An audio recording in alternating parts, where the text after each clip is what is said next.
차례대로 살펴보고 있습니다. 오늘 말씀은 하늘 보좌의 환상 가운데 네 생물들과 24장로들에 대한 내용입니다. 사도 요한은 당시 지상에 있었던 대표적인 7교회들에게 이 요한계시록을 적어 보내면서 제일 먼저 7교회 각각에게 주시는 말씀으로 계시록의 본격적인 내용을 시작했습니다. 요한은 이 모든 것들을 기록해서 당시 소아시아 7교회들에게 보내라는 하나님의 음성을 들었고, 들려주시는 말씀대로 7교회들 각각에게 주시는 말씀을 2장과 3장에 걸쳐서 기록했습니다. 이 말씀은 다만 7교회들에게만 해당되는 말씀이 아니라 당시 지상에 있었던 대표적인 교회들에게 주신 말씀으로 마지막 때, 즉 예수님께서 승천하시고 난 이후에 지상에 존재하는 모든 교회들에게 주신 말씀입니다. 이후에 사도 요한은 이리로 올라오라 라는 하나님의 음성을 들었고, 하늘로 올라가서 하늘 보좌의 환상을 보게 되는데, 그것이 4장 전체의 내용입니다. 하늘로 올라간 사도 요한이 제일 먼저 본 것은 하늘 보좌와 그 보좌에 앉으신 성부 하나님의 모습이었습니다. 그러나 영광스럽게 눈부신 광채 때문에 성부 하나님의 직접적인 모습은 보지 못했고, 다만 그 영광스러운 광채를 감히 인간의 언어로는 표현이 불가능해서 어떻게 고백을 했죠? 당시 최고의 가치로 여겨졌던 여러 보석들을 등장시켜서 갖더라 라고 묘사했습니다. 여러분, 지난 시간에 우리가 살펴보았던 내용입니다.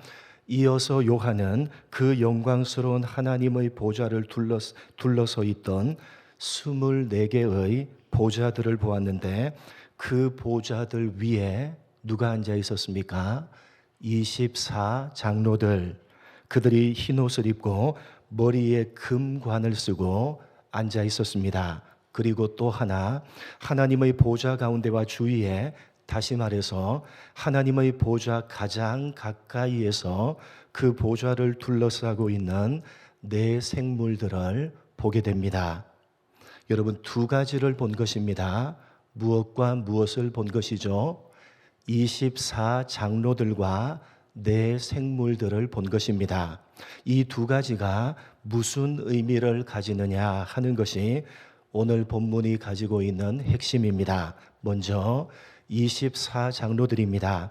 24장로들은 도대체 무엇을 의미하는 것인가에 대해서 학자들의 의견이 분분합니다. 이단인 신천지에서는 아주 교묘하게 24장로들과 네 생물들에 대해서, 여러분 사진 한번 보겠습니다. 도표 보이시죠? 여러분, 국내의 저명한 학자들을 열거하고 그들이 어떻게 해석했는가를 먼저 이 신천지가 이야기합니다. 두 번째, 국내외의 저명한 학자들을 이렇게 열거해서 그들이 이 부분에 대해서 어떻게 설명하고 있는지를 먼저 말씀하고 난 이후에 그들이 이렇게 설명을 합니다. 24장로들은 지상에 있는 행정부이고, 네 생물들은 지상의 군대, 그리고 7영은 임금이 보낸 암행의사와 같다. 그리고 계시록 7장과 14장에 나오는 14만 4천 명을 치리하고 지키는 자들이 바로 여기 나오는 24장로들이다 라고 설명을 합니다. 여러분, 국내외 저명한 학자들의 해석을 먼저 도표로 나열하고 있는 이유는 무엇입니까? 그들이 그 모든 것들을 다 살펴봤다는 겁니다. 그 모든 것들을 다 살펴봐서 이들이 적절하게 건전하게 해석을 하고 있다라는 것을 주장하기 위해서 의례적으로 국내외 학자들의 견해들을 도표로 먼저 보여주고 난 다음에 자신들 나름대로 해석을 이야기하므로, 이러한 해석들이 국내외 저명한 학자들이 말하고 있는 것과 별반 다름이 없다라고 이야기를 하고자 하는 것입니다. 여러분, 그들의 이야기가 그럴듯하게 들리지만 사실 이들의 설명은 교주 이만희를 비롯한 신천지의 핵심 집행부들을 신격화시키기 위한 아주 교묘한 설명입니다. 이들의 주장을 정리하면 이렇습니다. 여러분 조시다가 중간에 일어나서 그렇구나 이렇게 하시면 곤란합니다. 지금 제가 하는 건요, 누가 주장하는 것이라고요? 이단인 신천지의 주장입니다. 그들의 주장에 따르면 24장로들은 지상에 있는 행정부이며 그들은 14만 4천 명, 그러니까 저들이 말하는 구원을 받는 성도들을 치리하는 자들이 되는 것입니다. 다시 말해서 신천지에서 이만희가 세운 24명의 장로들이 바로 계시록이 말하는 24장로들이다 라는 설명입니다. 그래서 이만희를 중심으로 그들 24명의 장로들이 구원받은 성도들을 이 땅의 집행부가 되어서 다스려야 된다라고 주장을 하는 것입니다. 여러분 사진 3번 한번 올려주십시오. 여러분 잘 보십시오. 신천지 집회에 가면 강단에 중앙에 이만희가 있고 둘러서 24명의 장로들이 앉아 있는 것입니다. 여러분 요한계시록에 나오는 24장로들, 하나님의 보좌를 둘러싸서 앉아 있는 24장로들이 바로 자신들이다. 뒤에 사진 한번 올려주세요. 이렇게 여러분 중간에 누가 있죠? 원안에 이만희입니다. 그리고 24명의 장로들이 주위에 이렇게 앉아 있는 겁니다. 여러분 그래서 계시록에 나오는 바로 이 24장로들이 바로 자기들이고 자기들이 집행부가 되어서 14만 4천 명 구원받은 성도들을 다스려야 되고 구원받은 성도들은 이 집행부인 24장로들을 따라야 된다라고 주장을 하는 것입니다. 여러분 말도 안 되는 겁니다. 자신이 누구라는 겁니까? 자신이 중앙에 앉아 있으니까 그걸 둘러싸서 24명의 장로들이 앉아 있으니까 이만희 자신이 누구라는 겁니까? 하나님이라는 겁니다. 여러분 그래서 신천지는 이만희를 비롯한 그의 측근들이 성도들을 다스려야 하고 성도들은 그들의 다스림에 복종해야 한다고 주장을 합니다. 그런데 여러분 대단히 웃기는 것은 이 24장로들의 숫자와 해당되는 사람들이 자꾸만 어떻게 되겠습니까? 변한다는 것입니다. 여러분 사진 5번을 한번 올려주세요. 신천지가 처음 5번 그거 아니고 24명 있는 사진 올려주십시오. 24명 아니 명함 사진으로 24명 없어요? 네, 저게 하나 누락된 것 같습니다. 원래 24명 앞에 앉아있던 24명의 명함판 사진이 있는데 제가 그걸 누락시킨 것 같습니다. 원래 시작할 때는 그렇게 24명의 장로로 시작했는데 시작한 지 2년 후인 1999년에 19명으로 줄어들게 됩니다. 그리고 여러분 방금 올렸던 사진 9명 난 사진 여러분 원래 24명이었거든요. 저 빈칸에 다 사진이 들어가 있습니다. 24명이었는데 몇 명이 남았죠? 2000년에는 처음 24명 가운데 9명만 남고 모두 다른 사람들로 교체되었습니다. 사진 7번 올려주세요. 그런데 그죠? 그들 24명 처음에 24명 가운데 한 명은 전도 담당 장로였는데 신천지를 탈퇴해버렸기 때문에 신천지에서 적그리스도다라고 규정을 하여서 신천지 사망록에 지금도 올라가 있습니다. 여러분 이만희가 자신을 하나님으로 신격화시키기 위해서 24명의 핵심 멤버들을 장로들로 세우고 그 24명이 계시록이 말하는 24장로들로 성도들을 다스리며 지키는 사람들이다 라고 교육을 하고 자신이 마음에 들지 않는 사람들은 수시로 교체시키고 있는 것입니다. 여러분 말이 됩니까? 안 됩니까? 말이 안 될 것 같죠? 여러분 그렇게 가르치면요 여러분 넘어오실 것 같습니까? 넘어오지 않으실 것 같습니까? 무슨 소리 넘어가겠냐 이렇게 생각하시죠? 처음부터 그렇게 가르치지 않습니다. 처음에는 비슷하게 처음에는 그럴듯하게 성경을 가르치고 성경을 가지고 가르치고 난 다음에 어느 정도 넘어왔다. 여러분 보통 신천지에서 6개월 정도 교육을 받았다라고 하면 이제 그들이 주장하는 이런 본격적인 내용들을 가르치게 해서 옴짝달싹 못하게 만들어버리는 것입니다. 여러분 오늘 계시록 4장에 나오는 24장로들은 전혀 그런 의미가 그런 사람들이 아닙니다. 말씀드렸듯이 학자들의 의견이 다양하지만 다른 의견들은 모두 다 전혀 설득력이 없는 것들이고 그 가운데 가장 설득력이 있는 견해는 24장로들이 누구다? 왜 24명이겠어요? 구약의 하나님의 백성인 몇 지파? 12지파와 신약의 몇 사도? 12사도로 상징되는 교회의 대표들이다 라는 견해가 일반적으로 이해하고 있는 설득력이 있는 견해입니다. 다시 말해서 구약과 신약 즉 역사 전체를 통틀어서 이 세상에 존재하는 모든 교회, 모든 성도들의 대표들이다 라는 해석입니다.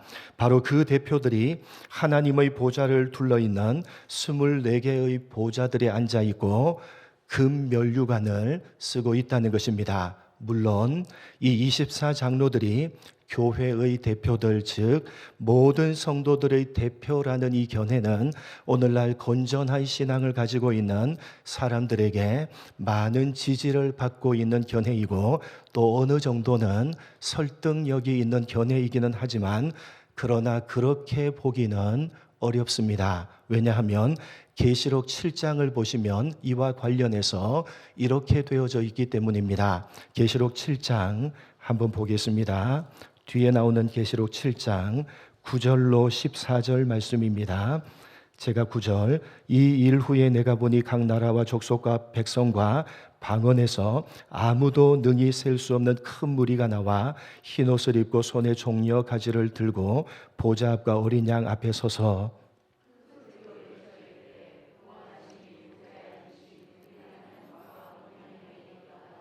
모든 천사가 보좌와 장로들과 네 생물의 주위에 서 있다가 보좌 앞에 엎드려 얼굴을 대고 하나님께 경배하며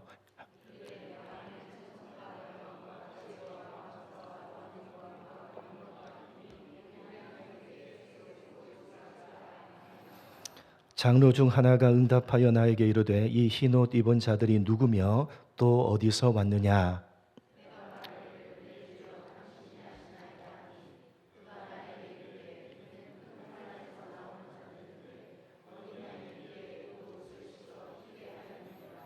이스라엘의 각 12지파 가운데 1만 2천 명씩 총 14만 4천 명의 구원받은 무리들이 하나님의 보좌 앞에서 찬양을 하고 있는 장면입니다. 여기 나오는 유명한 14만 4천 명에 대해서는 나중에 자세하게 살펴보겠지만 간략하게 말씀드리자면 실제적인 숫자가 아니라 상징적인 숫자입니다. 신천지는 이 상징적인 숫자를 구원을 받는 실제적인 숫자라고 주장을 하면서 그 숫자를 지금도 모으고 있는 것입니다. 사실 이것은 대표적인 이단인 여호와의 증인이 제일 먼저 주장을 한 것입니다. 신천지가 그것을 그대로 가지고 와서 자신들이 모으고 있는 14만 4천 명 안에 들어와야지만 구원을 받는다고 주장을 하면서 요한지파, 유다지파 등 12지파별로 지파장들을 세우고 각 지파별로 지부를 두어서 지금 사람들을 모으고 있는 것입니다. 말도 안 되는 이야기입니다. 여러분 계시록에 나오는 14만 4천은 상징적인 숫자입니다. 7장 9절을 보시면 구원받은 사람들에 대해서 이렇게 묘사하고 있습니다. 각 나라와 족속과 방언에서 아무도 능히 셀 수가 없는 큰 무리, 아무도 능히 셀 수가 없는 큰 무리를 무엇으로 상징화시킨 겁니까? 14만 4천으로 상징화시켜서 말하고 있는 것입니다. 여러분 상식적으로 생각해 보십시오. 아무도 능히 셀 수가 없는 숫자인데 어떻게 14만 4천 이렇게 셀 수가 있겠습니까? 여러분, 실제적인 숫자라는 건 앞뒤가 안 맞는 이야기 아닙니까? 구원받는 숫자를 분명히 각 나라와 족속과 방언에서 아무도 능히 셀 수가 없는 무리다 라고 표현을 하고, 그 무리들을 표현할 때에 14만 4천이라는 셀 수 있는 숫자를 사용한다면 앞뒤가 모순 아닙니까? 그러니까 여러분, 실제적인 숫자가 아니라 각 나라와 족속과 방언들 가운데 아무도 능히 셀 수가 없는 무리, 아무도 능히 셀 수가 없는데 표현은 해야 되니까 상징적인 숫자인 14만 4천을 사용한 것입니다. 자세한 건 여러분 7장을 강해할 때 보다 더 자세하게 설명을 하겠습니다. 오늘 살필 것은 24장로들입니다. 여기 여러분 7장을 보시면 능히 셀 수가 없는 구원받은 큰 무리들이 보좌 앞에서 찬양을 하는데, 11절에 모든 천사들이 보좌와 장로들과 네 생물들 주위에 서 있다가 함께 엎드려 찬송을 합니다. 그러니까 구원받은 큰 무리가 있고 모든 천사의 무리가 있는데 그들과는 구별되어서 따로 떨어져서 누가 있다는 겁니까? 보좌와 장로들과 네 생물이 있다는 겁니다. 다시 말해서 24장로들은 천사들과도 구별이 되어지고 성도들의 무리와도 구별이 되는 존재로 성경이 기록하고 있다는 사실입니다. 특히 여러분 13절을 보시면 그렇게 구원받은 성도들이 찬양을 하고 모든 천사들도 함께 찬양을 하자 그 찬양을 받으시는 보좌 주위에 있던 24장로 가운데 한 명이 찬양을 하고 있는 자들을 가리켜서 도대체 이 흰옷 입은 자들이 누구며 또 어디서 왔느냐라고 질문을 합니다. 무슨 이야기입니까? 24장로들이 일반적으로 해석하듯이 교회의 대표, 성도들의 대표가 아니라는 말씀입니다. 여러분, 만약에 이 24장로들이 신구약의 모든 성도들을 대표하는 대표자라면 지금 하나님을 찬양하고 있는 구원받은 성도들의 무리를 향해서 이들이 누구며 이들이 어디서 왔느냐라고 물으면 됩니까? 안 됩니까? 그들의 대표인데 어떻게 대표되는 사람이 그들이 찬양하는 그들을 보고 이들이 누구며 도대체 어디에서 왔느냐라고 물을 수가 있는 것입니까? 여러분, 제가 서울 우림교회의 대표인데 우리 교회 찬양대가 계롱역 사거리에서 찬양을 하고 있습니다. 그런데 대표인 제가 그 장면을 보면서 저 찬양하고 있는 사람들은 누구며 도대체 어디서 왔느냐라고 묻는다면 말이 안 되는 것 아닙니까? 그렇기 때문에 여러분이 24장로들은 성도들의 대표도 아니고 그렇다고 해서 천사들도 아닌 것입니다. 그러면 도대체 누구냐? 모든 천사들보다 훨씬 더 지위가 높은 특별한 존재, 하나님의 보좌와는 떨어질래야 떨어질 수가 없이 가장 가까이에서 하나님을 수종드는 특별한 영적인 존재, 일반적인 천사들과는 구별이 되어지는 가장 가까이에서 하나님을 보필하는 특별한 천사들의 무리, 그들이 바로 여기 24장로들인 것입니다. 계시록은 그 이상도 그 이하도 말씀하고 있지 않습니다. 여러분, 추측해서 계속 의미를 부여한다면 그건 잘못된 것입니다. 성경의 내용상 그 이상도 그 이하도 우리에게 말하지 않기 때문에 그 정도로만 이해해야 되는 것입니다. 내 생물들도 마찬가지입니다. 내 생물들은 특히 하나님의 보좌를 직접적으로 둘러싸고 있습니다. 24장로들은 어떻습니까? 하나님의 보좌가 있고 그 보좌를 둘러서 24개의 보좌 위에 앉아 있는 존재들이고, 내 생물들은 보다 더 직접적으로 하나님의 보좌를 둘러싸고 있는 존재들입니다. 그러니까 24장로들보다 더 가까이에서 항상 하나님의 보좌와 함께하는, 보좌와는 떨어질 수가 없는 존재들이 바로 여기 내 생물들입니다. 하나님의 가장 최측근에서 보필하는 특별한 천사들을 의미하는 것입니다. 여러분, 천사들은 다 같은 천사들이 아니라 직급과 질서를 가지고 있습니다. 물론 성경은 천사들에 대해서 설명하고 있는 책이 아니라 하나님의 구원 역사에 대해서 설명하고 있는 책이기 때문에 천사들에 대한 자세한 설명은 없습니다. 그러나 군데군데 나타나 있는 천사들에 대한 이야기를 종합하면 그들은 직급과 질서를 가지고 있습니다. 그리고 생긴 모습도 조금씩 다릅니다. 대표적으로 일반 천사들과는 구별되는 지위가 높은 천사들은 그룹들, 들어보셨죠? 그룹들이고 또 스랍들이 있습니다. 그룹들은 하나님의 친위 군대를 의미하고 스랍들은 무엇을 의미하죠? 찬양대를 의미합니다. 여기 24장로들과 네 생물들은 그러한 그룹들과 스랍들을 포함한 모든 천사들 가운데 가장 지위가 높은 하나님의 보좌 가장 가까이에서 하나님을 수종 들고 있는 영적인 존재들이다라는 것이 계시록의 설명입니다. 특히 이 네 생물은 하나님의 보좌를 둘러싸고 보좌와 함께 있는, 보좌와는 떨어질 수가 없는 존재입니다. 여러분, 본문 7절을 보시면 이 네 생물의 모습에 대해서 묘사하기를 사자, 송아지, 사람, 독수리와 같다라고 되어져 있는데 이것은 어디에 등장하는 내용입니까?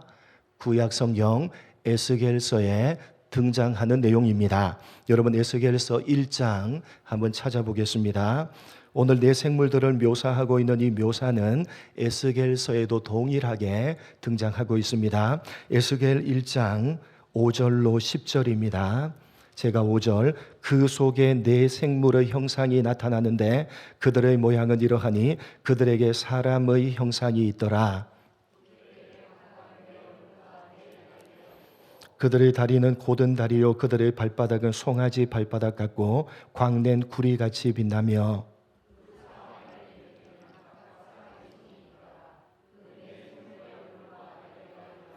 날개는 다 서로 연하였으며 갈 때는 돌이키지 아니하고 일제히 앞으로 곧게 행하며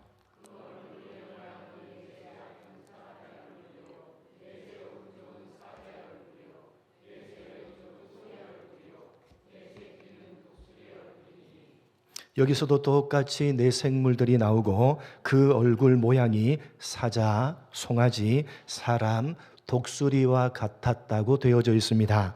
계시록 4장의 네 생물과 똑같습니다. 다른 점이 있다면 여기 네 생물은 날개가 몇이라고 되어져 있죠?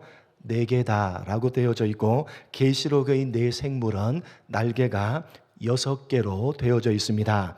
날개가 6개인 것은 스랍들입니다. 천사들 가운데 지위가 높은 하나님을 찬양하는 찬양대가 바로 스랍들입니다. 그런데 스랍들은 얼굴이 없습니다.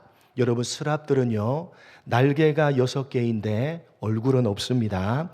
에스겔서 10장 14절을 한번 보겠습니다. 같이 읽겠습니다. 시작.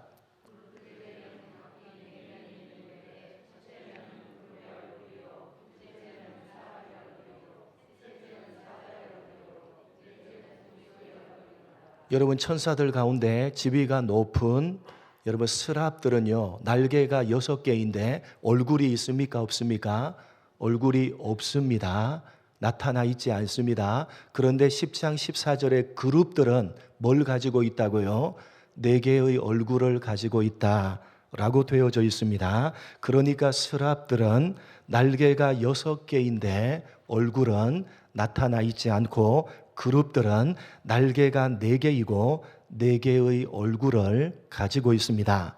그러니까 계시록 4장에 나오는 네 생물은 날개가 6개인 스랍과 얼굴이 4개인 그룹을 합해 놓은 존재다라고 할 수 있습니다. 다시 말해서 그룹들처럼 하나님의 친위 군대인 동시에 스랍들처럼 찬양대로서 하나님의 보좌 가장 가까이에서 수종을 드는 특별한 지위를 가진 천사들이 바로 여기 나오는 네 생물들입니다.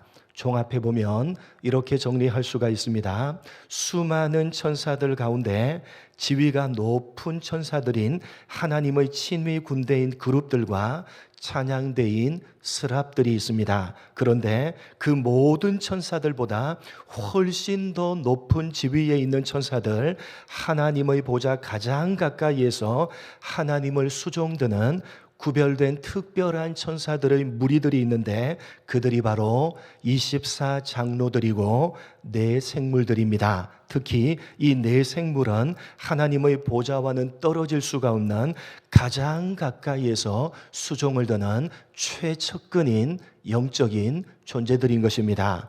여러분, 왜 하나님께서 당신을 가장 밀접하게 가장 가까이에서 수종 들고 있는 천사들인 이 24장로들과 네 생물들을 사도 요한에게 보여주셨던 것입니까? 그리고 사도 요한은 왜 이 장면을 계시록에 기록하고 있는 것입니까?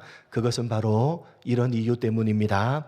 본문 5절을 보시면 보좌로부터 번개와 음성과 우레소리가 난다 라고 되어져 있습니다. 무슨 의미입니까? 구약 성경을 보시면 하나님께서 당신의 음성을 들려주실 때에, 즉 말씀하실 때에 그 말씀하시는 음성이 무엇과도 같았다. 여기 나오는 번개와 우레소리와 같았다 라고 되어져 있습니다.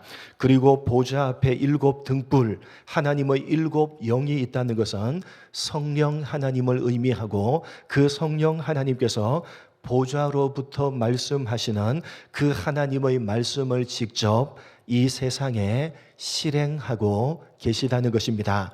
그렇게 하나님께서 이 세상을 말씀으로 통치하고 계시다라는 것이 본문 5절이 가지는 의미입니다. 그런데 그렇게 하나님께서 말씀으로 통치하고 계시는 이 세상이 왜 이 모양 이 꼴이냐? 이것이 우리들이 종종 가지게 되는 의문이요, 계시록을 처음 받아본 초대교회 성도들이 가졌던 의문이었습니다. 예수를 믿는 것 때문에 옥에 갇히고 정상적인 사회생활에 제한을 받았으며 죽임을 당하고 있었던 상황이었습니다. 사도 요한마저도 반모섬에 갇혀 있는 것입니다. 하나님께서 말씀으로 통치하고 계신데 왜 세상이 이 모양 이 꼴이냐? 예수를 믿고 살아가는 내 삶이 왜 이 모양 이 꼴이냐? 종말의 때, 마지막 때의 성도된 우리 모두가 가지게 되는 의문입니다. 그래서 하나님께서 24장로들과 네 생물들을 사도 요한에게 보여주셨던 것입니다. 하나님의 가장 가까이에서 하나님을 수종 들고 있는 천사들, 하나님의 보좌와는 떨어질 수가 없을 정도로 가장 밀착해서 하나님을 섬기고 있는 그 천사들이 어떻게 하고 있습니까? 본문 8절로 10절을 한번 다시 읽어보겠습니다. 그 가장 최측근에서 하나님을 다스리고 있는 이들이 어떻게 하고 있는지 한번 다시 본문을 살펴보겠습니다. 8절로 10절입니다. 제가 8절, 네 생물은 각각 6 날개를 가졌고 그 안과 주위에는 눈들이 가득하더라. 그들이 밤낮 쉬지 않고 이르기를 거룩하다 거룩하다 거룩하다 주 하나님 곧 전능하신 이여, 전에도 계셨고 이제도 계시고 장차 오실 이시라 하고.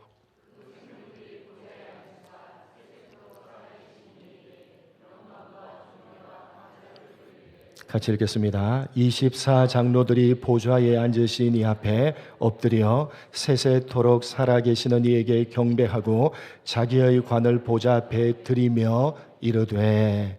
네 생물들과 24장로들이 무엇을 하고 있다고 되어져 있습니까? 쉬지 않고 하나님을 찬양하고 있습니다. 영광과 존귀와 감사를 하나님께 돌리고 있습니다. 24장로들은 하나님께 경배하며 자기 관을 벗어서 드리면서 하나님을 찬양합니다. 그런데 여러분, 어떻게 찬양을 하고 있는지 그 찬양의 내용을 한번 가만히 보시기 바랍니다. 최측근의 이들이 하나님을 어떻게 찬양하고 있는지 본문 11절입니다. 이런 내용으로 찬양을 하고 있습니다.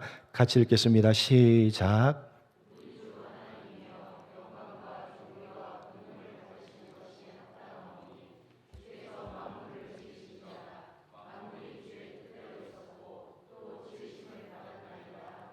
여러분, 어떤 내용으로 찬양을 하고 있는 것입니까? 무슨 말씀이십니까?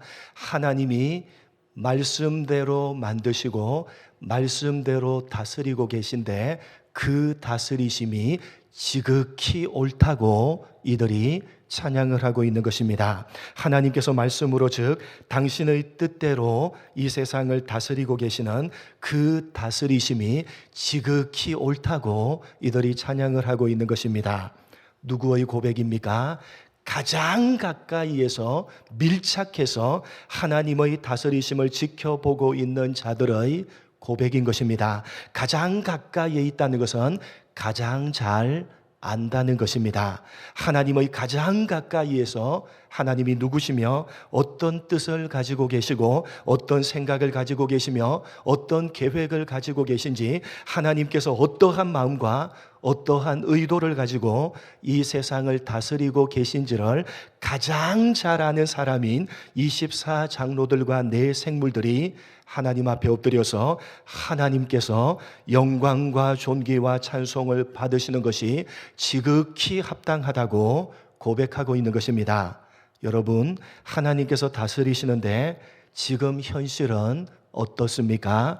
예수를 믿는 것 때문에 여러 가지 불이익을 당하고 있는 현실들입니다. 로마라는 큰 세력이 믿는 자들을 잡아서 감옥에 가두고 죽이고 있는 현실들입니다. 도대체 이게 뭔가? 라는 생각으로 혼란에 빠져 있는 요한을 비롯한 성도들에게 24장로들과 네 생물들이 말하는 것입니다. 너희가 지금은 잘 몰라서 그렇지, 그렇게 다스리고 계시는 하나님의 생각과 뜻과 그분의 의도를 알게 된다면 그분 앞에 엎드리지 않을 수가 없느니라. 우리가 가장 가까이에서 하나님을 밀착해서 수종들면서 그분의 다스리심을 보니까, 가장 가까이에서 하나님의 생각을 알고 계획을 알고 뜻을 알고 보니까 지금 다스리고 계시는 그 현실이 너무나도 옳고 너무나도 합당하다고 고백할 수밖에 없노라.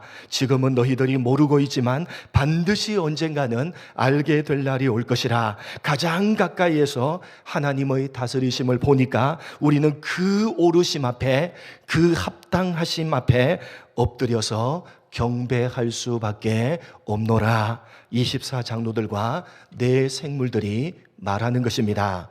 사랑하는 성도 여러분, 지금 현재 여러분의 모든 현실들을 하나님께서 다스리고 계시다는 사실을 믿으시기 바랍니다.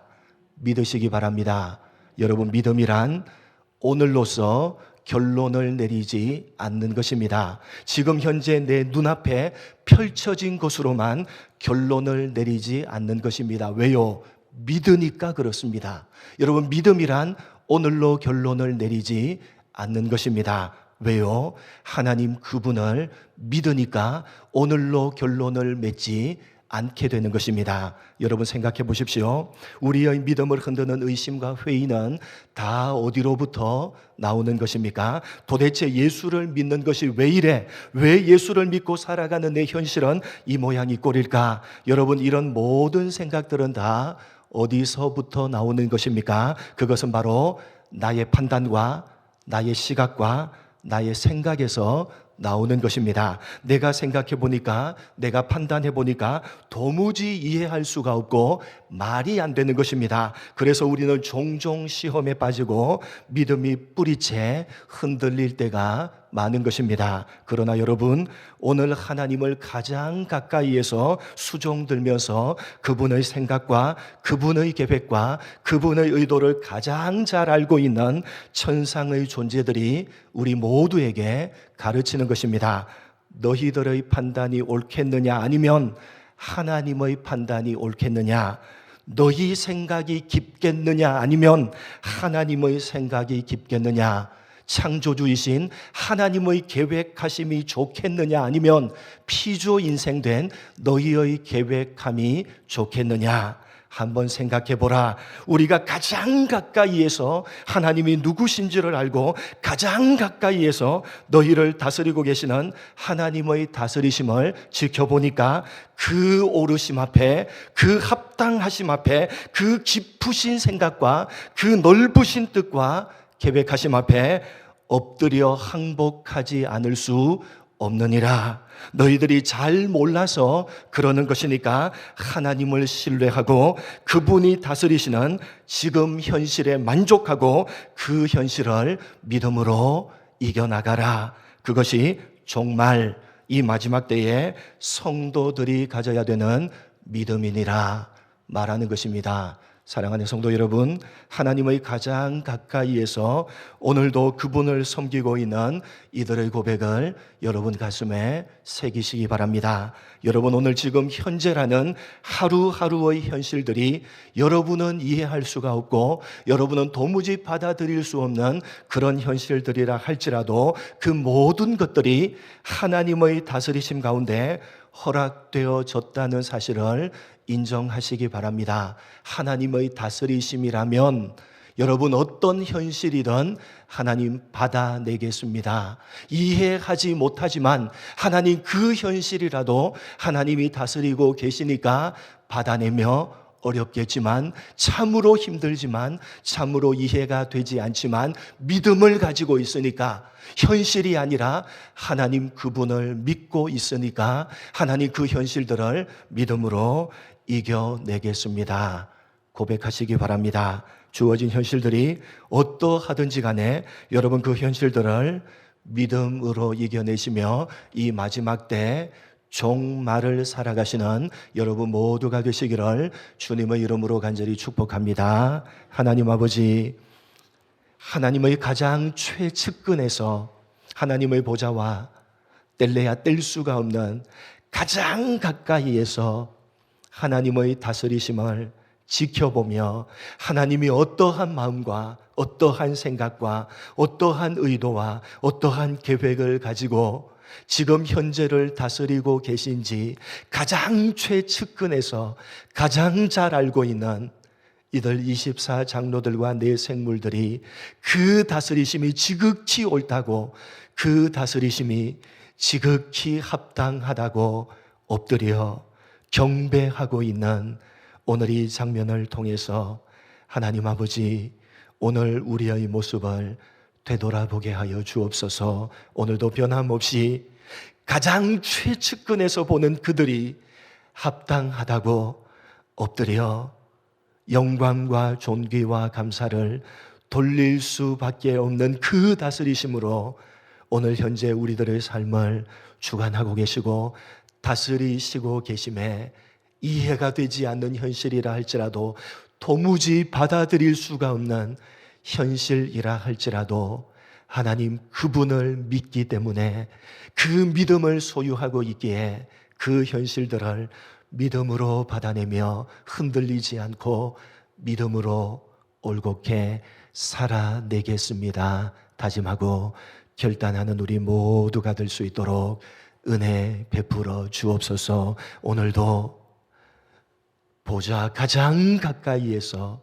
하나님의 다스리심을 지켜보고 있는 이들이 경배하며 찬양하고 있는 그 내용들을 세미한 음성으로 듣게 하시고 그 내용들, 말씀들을 붙들고 주어지는 현실들을 믿음으로 이겨내며 살아내는 우리 모두가 될 수 있도록 은혜 베풀어 주옵소서. 감사하오며 예수님의 이름으로 기도드립니다. 아멘.